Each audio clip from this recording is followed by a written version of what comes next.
صاحب کا یہ بیان یہ بڑا تحقیقی قسم کا مقالہ ہے. شاہ صاحب نے بہت محنت سے یہ تیار کیا ہوا اور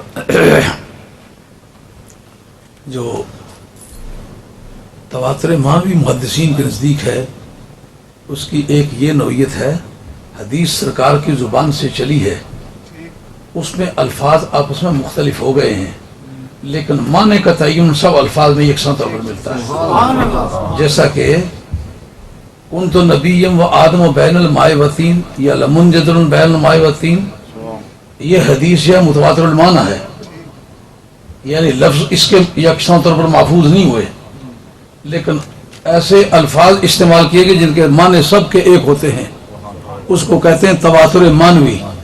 یہ محدثین کی بولی میں استعمال ہوتا ہے. تواتر معنوی ایسی حدیث کو کہتے ہیں کہ جس کے بہت ساری روایتیں آئی ہوئی ہوں جیسا کہ حدیث لولاک ہے. حدیث لولاک کے بارے میں حضرت ملا علی قاری نے موضوعات کبیر کے اندر لکھا ہے حدیث لولاک جو ہے یہ لفظاً موضوع ہے معناً مرفوع ہے. کس اعتبار سے جی ہزاروی صاحب رحمۃ اللہ علیہ کہ اللہ جنت میں درجہ بلند فرمائے. بابا عمر صاحب رحمۃ اللہ علیہ یہ آپ کے جیل جادے والی مسجد کی بات ہے. تو میں کم عمر سا تھا یہ دونوں بزرگ آئے ان کو بھی بلایا گیا تھا مجھے بھی بلایا گیا. میں کم عمر آدمی تھا لیکن بہرحال یہ لوگ میرے ساتھ بڑی محبت کرتے تھے. میں تو آج بھی ان کے بچوں کی حیثیت کا آدمی ہوں. میرا یہ نہیں سوچ کہ میں آج کوئی اچھا قابل آدمی بن گیا ہوں نہیں. اس وقت بھی بچہ سا تھا اور آج بھی میں ان کے نزدیک بچہ ہی ہوں لیکن بہرحال کسی نے کسی خاصے بڑے بزرگ آدمی کی تقریر میں یہ چٹ دی کہ آپ نے حدیث لولاک بیان کی ہے تو حدیث لولاک جو ہے یہ تو موضوع ہے. اب انہوں نے تقریر میں کہا میری تقریر کا وقت ختم ہو گیا ہے اب اس کا جواب ہزاروی صاحب ارشاد فرمائیں گے. ہزاروی صاحب نے اس نے اشارہ کیا ہاں میں جواب دوں. جب میں کھڑا ہوا تو وہ چٹ دوبارہ مجھے دی گئی.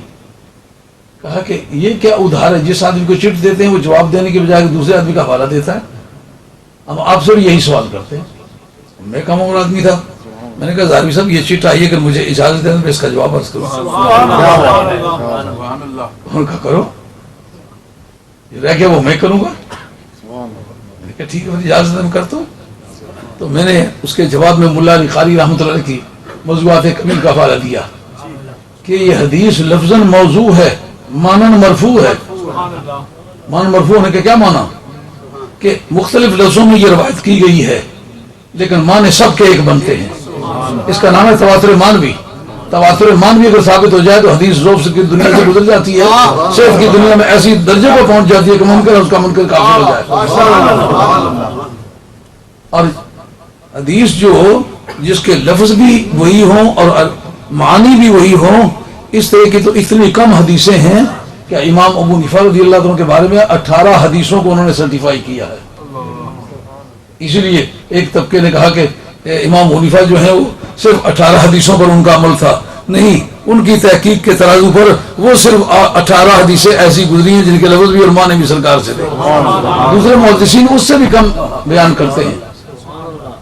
اس کے یہ حدیث اس پر اتفاق ہے کہ من کذب علیہ متعمدا فلیتبوأ مقعدہ من النار. اس پر اتفاق ہے اس کے لفظ بھی اور معنی بھی سرکار. باقی کسی حدیث پر اتفاق نہیں ہے کہ یہ بے الفاظ ہی ہے. ہاں تو پھر تو ایک حدیث نکلی تو پھر تمام جتنی حدیثیں الفاظ اس کے بندے کے اپنے ہوں گے.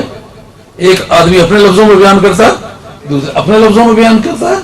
تو حدیث حضرت خطیب بغدادی نے الکفایہ فی علم روایہ کے اندر لکھا ہے کہ حدیث کا مدار ہی آدمی کے شعور پر ہے کہ اس نے سرکار کی بات کتنی سمجھی ہے. یہی وجہ ہے کہ فقیہ کی روایت غیر فقیہ کے مقابلے میں زیادہ معتبر ہوتی ہے. اس نے سرکار کی بات سمجھ لی الفاظ اپنے بے شک استعمال کیے لیکن ایکوریٹلی اس نے اس کو بیان کیا. اب جناب میں نے اس حدیث لولاک پر گفتگو کی کہ لولا کا لما خلقت الافلاق ایک روایت لولا کا لما خلقت الدنیا والآخرہ لولا کا لما خلقت الدنیا والآخرہ لولا کا لما خلقت الجنت والنار. درجنوں حدیثیں جناب اس پر آئی ہوئی ہیں کل بھی حدیث لولاک کے ایک دوسرے اتفاق سے کوئی گزرتے کافی روایتوں پر نظر پڑی تو یہ کئی درجوں کے حساب سے روایت ہے، لیکن معنی سب کے ایک ہیں، اس کا نام ہے تواتر مانوی۔ تو اس کے معنی کو سمجھنے میں محدثین نے جو کچھ سمجھا اپنے اپنے لفظوں میں بیان کیا، اور وہ شرح میں ایسی محکم سند ہے۔ اب اس پر جب میں نے کہا اب اس پر کسی کو اعتراض ہوتا آپ سوال کریں، آپ نہیں سوال کر سکتے ہو تو یہ بتانا پڑے گا کس محدث نے اس کو لکھا ہے کہ یہ لفظ اور معنی دونوں طرف موضوع ہے۔ معنی کے اعتبار سے اگر موضوع ہو تو پھر قابل اعتراض ہے، معنی کے اعتبار سے مرفوع ہے۔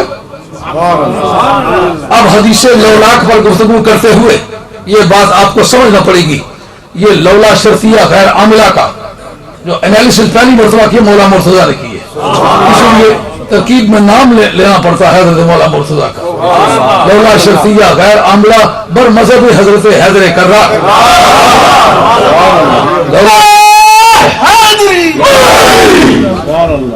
تو یہ لولا شرطیہ غیر عاملہ اس کو کہتے ہیں۔ قاعدہ اس کا کیا ہے؟ قاعدہ اس کا یہ ہے لولا کا لما خلقت الافلاق، اگر کلام منفی ہو تو معنی مثبت ہوتے ہیں۔ معنی کیا ہے؟ لولا کا اگر تو نہ ہوتا، معنی کیا ہو؟ تو تھا۔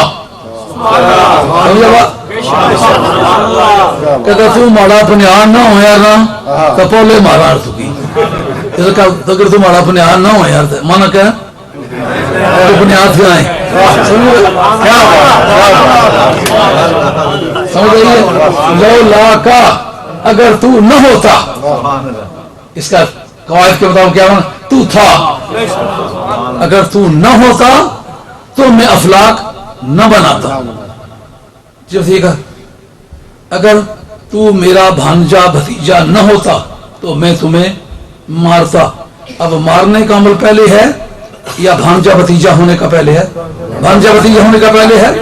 اس کا مطلب اگر تو نہ ہوتا تو بے افلاک نہ بناتا۔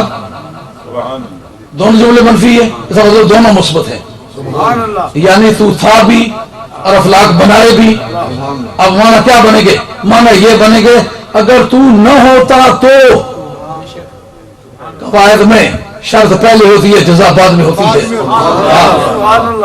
جب اگر تو نہ ہوتا تو میں افلاک نہ بناتا، کیا مانا بنے؟ تو تھا تو افلاک بنائے، اگر تو نہ ہوتا تو۔ آگے جو پہلے بزرگ گزر چکے تھے انہوں نے اس پر گفتگو کی، لیکن اس پر گفتگو نہ کر پائے۔ میں نے کہا اس حدیث لولاک کو تسلیم کرنے کے بعد ماننا پڑے گا اس حدیث سے ثابت سرکار ساری کائنات سے پہلے پیدا ہوئی۔ دوسرے محدثین کے کلام میں یہ بات موجود ہے لولا کا لما خلقت الدنیا والآخرہ، اگر تو نہ ہوتا دنیا آخرت کو دونوں کو نہ بنایا ہوتا۔ اس سے پتہ چلا آخرت بنی ہوئی ہے، یہ دوزخ جنت بنے ہوئے ہیں، اس حدیث سے پتہ چلتا ہے۔ پر بنائے کب ہے؟ پہلے تجھے بنا پیچھے شرتے بڑے دور نکل گئے۔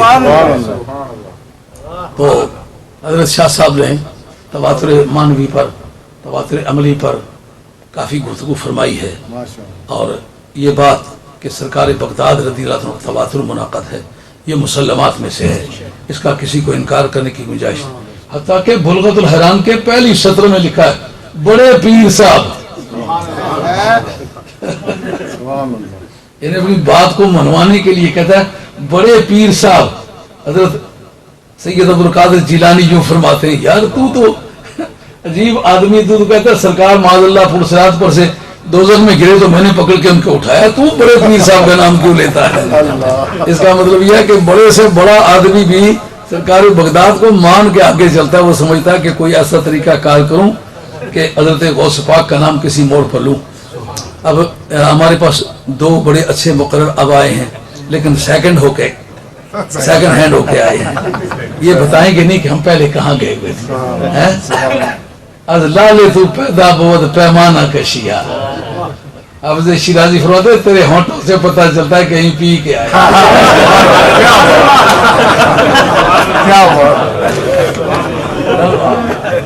وہ جو پٹھوار میں ہم بول جائے نا چنا جی کتنے گزاری آئی رات میں، یہ وہ قصہ ہے۔ تو پہلے تشریف لاتے ہیں مولانا عبداللطیف صاحب، تشریف لا کے 6 منٹوں میں اپنا خطبہ پیش کرتے ہیں. اس کے بعد پھر مولانا غلام محی الدین صاحب سلطان جو بہت خوش بیان آدمی ہیں, ان سے بھی 5-7 منٹ ہم تقریر سنیں گے, کیونکہ آگے کبھی جی نہیں تو نہیں ہو جانی چاہیے. مائی کو دائی نہیں خدمت زیادہ کیا بات